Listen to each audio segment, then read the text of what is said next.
మహాశివరాత్రి అంటే శివుని యొక్క మహారాత్రి. అది ఎంతో పవిత్రమైన రాత్రి. ఈరోజు శివభక్తులకు అత్యంత సమీపంగా ఉంటారని నమ్మకం. పురాణాల ప్రకారం ఈ రాత్రి శివ అనంత జ్యోతి స్తంభంలాగా ప్రకాశించారు.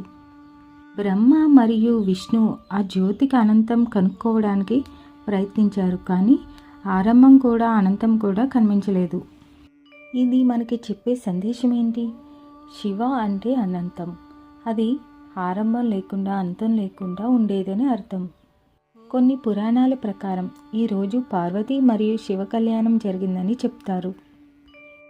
ఇది శక్తి మరియు శివం కలిసి శృతి నడిపించే దివ్య శక్తిని సూచిస్తున్నది. మహాశివరాత్రి రోజు అంతా జాగారం చేసి ఓం నమః శివాయ జపం చేయడం చాలా పవిత్రం.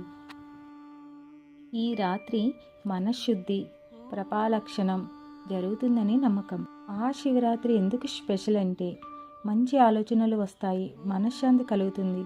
భక్తితో చేసిన చిన్న పూజ కూడా పెద్ద ఫలితాన్ని ఇస్తుంది.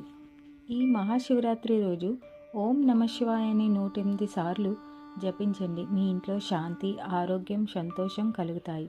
హరహర మహాదేవ శంభో శంకర. ఈ మహాశివరాత్రి రోజున ఒక దీపం వెలిగించి ఓం నమః శివాయని జపించండి.